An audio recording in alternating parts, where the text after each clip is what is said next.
Olá, vamos falar hoje de medo. Como é que o medo entra na vida da gente, como é que ajuda ou atrapalha conforme a situação, qual é aquele ponto que a gente percebe que não está limitando e até os argumentos que a gente dá para a gente mesmo, falando, não, isso não é medo não, isso é só uma coisa que eu faço, que eu fico bem.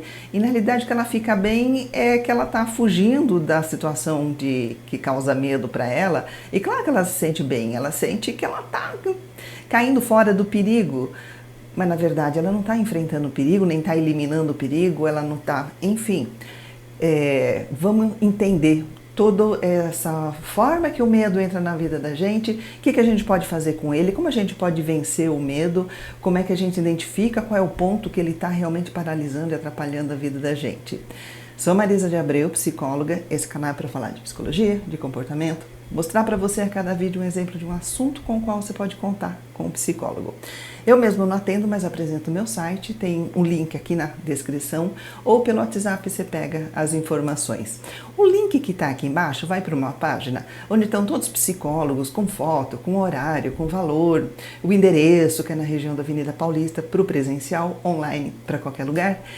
Mas eu acho até mais prático, se você preferir, pelo WhatsApp você já fala, eu gostaria de um horário de tal dia da semana, mais ou menos com esse atendimento, essa característica, aí a gente já vê que de direitinho já vai direto para quem teria a disponibilidade, mas você fica à vontade. Tem gente que gosta de entrar na página dos psicólogos e ver todo mundo, ver as fotos, né? Fica à vontade.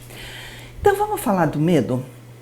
O medo define grande parte das suas estratégias de vida, ou seja, que você faz que a sua vida, em boa parte, é definida pelos medos que você tem, né? O medo ele tem uma função positiva, que é a nossa proteção. Uma pessoa sem medo nenhum, ela se arrisca fazendo coisa que pode trazer uns resultados meio complicados, né? Às vezes até fatal.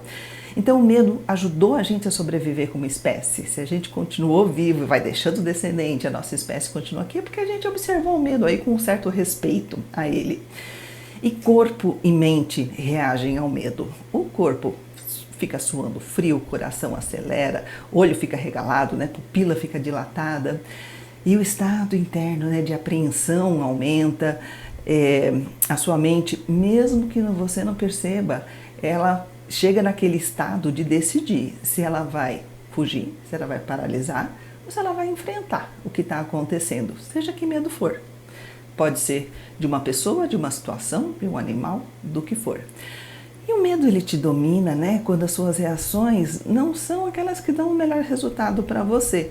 Por exemplo, fugir pode ser bem legal em algumas situações, é o que você tem para fazer, né, quando realmente tem alguma coisa ali que vai te destruir. Mas fugir de situações que, pelo menos racionalmente, a gente percebe, né, que não te destroem, aí isso pode estar limitando muito a sua vida. Por exemplo, quando você deixa de ir a lugares, até de passeios, por medo de se relacionar com as pessoas. E alguns medos, é interessante isso, eles te impulsionam para a vida, né? Por exemplo, o medo de passar fome te impulsiona a procurar uma profissão, a buscar, aprender alguma coisa para fazer. O medo de ficar sozinho te impulsiona a buscar relacionamentos, a formar uma família, e aí você vai, né, tá com pessoas, você não vai precisar enfrentar o medo de ficar sozinho. E o medo, ele funciona como a dor física mesmo. Por exemplo, você está num ônibus lotado e de repente teu braço começa a doer.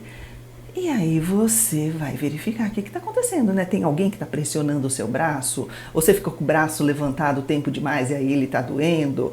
Então você vai procurar pelo medo, né? Braço doendo, isso não é bom. Você vai procurar o que está te prejudicando, o que está acontecendo de ruim aqui comigo. E aí entra a tua defesa, a sua sobrevivência. E o medo de sentir dor, ele te afasta de riscos, né? Quando o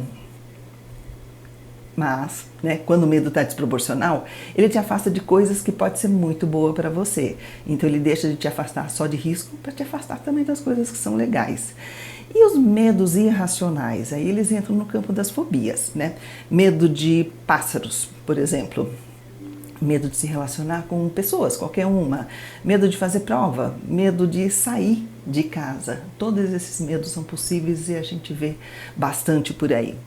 E algumas pessoas tentam justificar esses medos irracionais com argumentos que até parece que tem alguma lógica, né?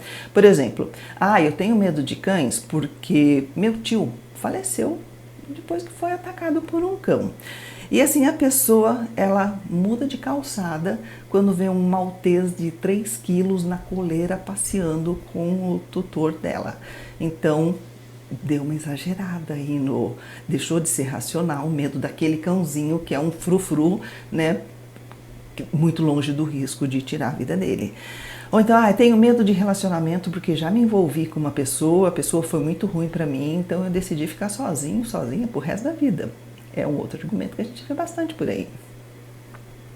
Ou então, tenho medo de ficar com a minha família, de frequentar a família, porque uma vez um parente tentou passar a perna em mim numa coisa que eu tinha direito. Então, cortei relação com todo mundo de uma vez por todas. É um medo que está também sendo exacerbado. Jamais eu vou para o campo, chácara, fazenda, nunca vai me ver lá dentro, porque aranhas matam, né?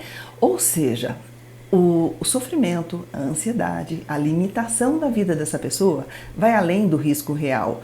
A prudência, ela é elevada a um nível de fobia, porque tem graduações, né? Prudência é aquele medo que fala, opa, vamos olhar o que está acontecendo. A fobia é aquela de sair correndo no menor mínimo sinal da coisa aparecendo aí. E você pode enfrentar os seus medos, né, mantendo a prudência, né? Por exemplo, apesar do medo de prova, você pode ser prudente e prestar atenção em tudo que precisa ser estudado, avaliar o tempo que você precisa investir para se preparar. Você está sendo prudente. Ou apesar de ser um medo de relacionamento, você pode ser prudente, aprendendo um pouquinho mais sobre o comportamento humano, E aí, por exemplo, os vídeos que eu coloco aqui de narcisismo, porque o narcisista é aquele que entra na vida do outro como um furacão, né? Então você pode entender um pouquinho mais sobre, por exemplo, esse perfil e descobrir o que está por trás de cada pessoa que pode te fazer mal. Aí você vai identificar um pouquinho melhor quem são essas pessoas que podem te fazer mal e sentir aí, entrar com tranquilidade em relacionamento com as outras pessoas. Falando, não, essa não é desse perfil. Então, tem um grupo, uma parte, um lado da vida que tá legal pra gente se soltar e viver, contanto que a gente seja prudente. E tem também uma parte que é bem interessante, que é aquelas pessoas que usam o seu medo para o benefício dele. Por exemplo, sempre pode aparecer aquela pessoa que chega na sua vida, que quer alguma coisa de você e percebe que o seu medo pode ser instrumento para ele conseguir o que ele quer de você, né? Uma pessoa está vendendo um curso de fazer chocolate. Aí ela usa o seu medo de sobrevivência e fala, você vai precisar disso aqui para você ter a sua independência financeira. Quer dizer, aquela é uma opção, mas ela nem considera que é uma opção. Não, você precisa disso para você ter sua independência financeira. E aí ela vende o produto dela, que é o que ela quer de você. Ou então a pessoa percebe o seu medo de ficar sozinha e fala assim, você nunca vai encontrar alguém que te queira, então fica comigo e me aguenta. Está usando teu medo. Um amigo pode perceber o seu medo de se enturmar e fala, se você não for em tal lugar com a gente e fizer a mesma coisa que a gente, você vai ser um panaca perdedor.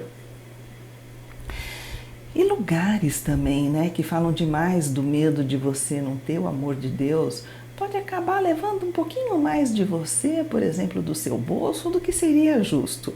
Aí eu não vou entrar em muitos detalhes, que eu acho que dá pra gente perceber, ou a gente pode ficar mais atento quando de repente está começando a entrar num lugar desse, né? E agora, por que a gente cai na armadilha do outro que usa os nossos medos? Porque desde criança a gente vai aprendendo a respeitar o medo, principalmente aqueles estilo de educação muito baseada no medo de, por exemplo, de perder o amor dos pais se a criança não fizer o que eles querem. Então a criança ela cede, né, ao medo. E aí se entrega, porque eu não posso, né? Ou então tudo o resto, o bicho papão, ou você vai cair, você vai morrer, você vai acontecer, aquelas informações meio catastróficas por conta de proteger a criança, óbvio, mas acaba levando para um lado e para um nível que a pessoa pode crescer com aquela coisa de que não, medos tem que ser muito bem respeitado, não posso, preciso me cuidar muito com relação a isso. E daí vem a importância de você saber quais são os seus medos. Por quê? Porque se você não souber, os outros podem saber quais são, né? E aí pode usar esses medos. Porque se você não souber, ponto 2, né? Se você não souber quais são seus medos, você vai estar andando no automático e deixando de fazer coisas ou fazendo coisas irracionais por conta desse medo que não está sendo administrado. Para você trabalhar, para você enfrentar, para superar os seus medos, é muito interessante que você entenda da onde que seus medos vieram, né? Que você busque, por exemplo, na sua história de vida, quais situações, quais foram os momentos que foram marcantes, que foram implantando esses medos que chegaram nesse nível irracional, que deixaram de te proteger e começaram a limitar a tua vida.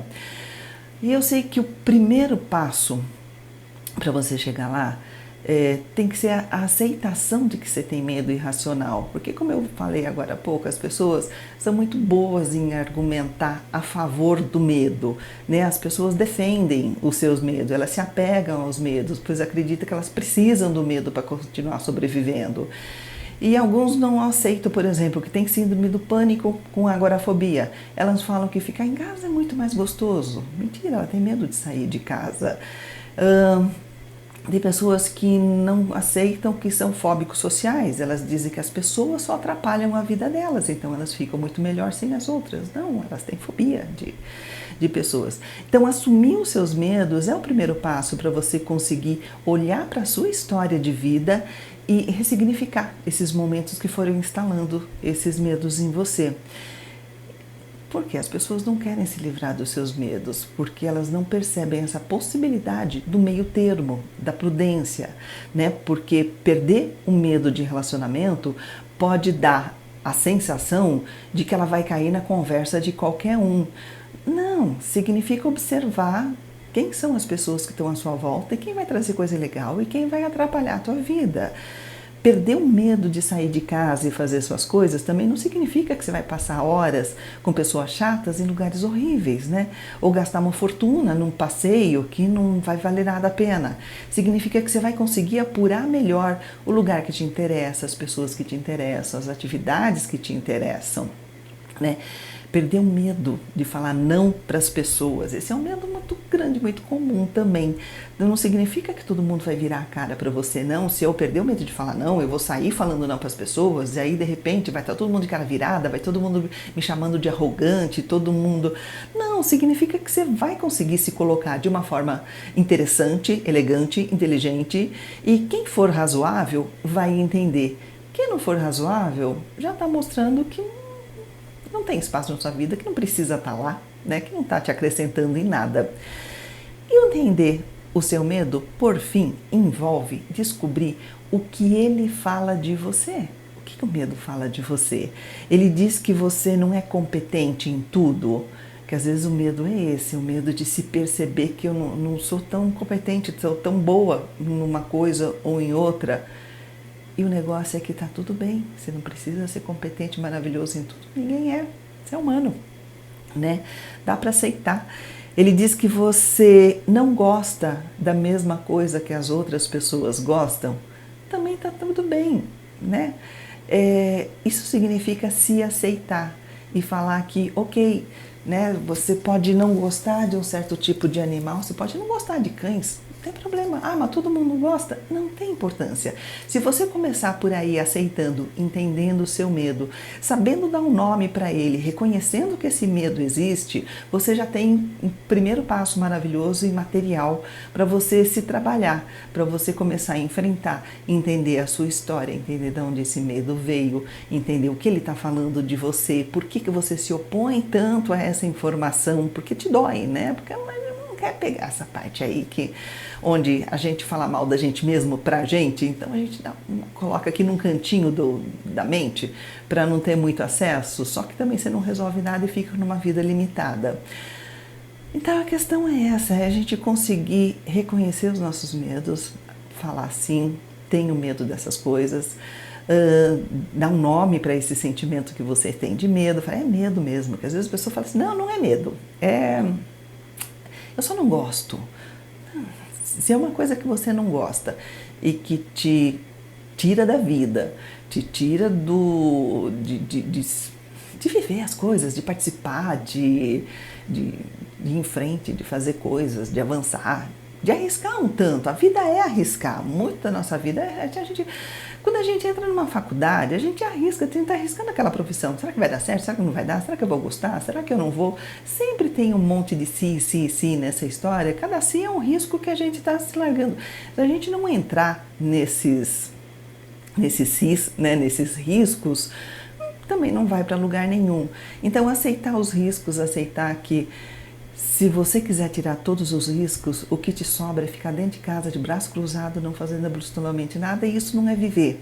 Então, se você percebe o que está te limitando, dá uma olhada, qual é o medo que tem por trás? Que nome ele tem?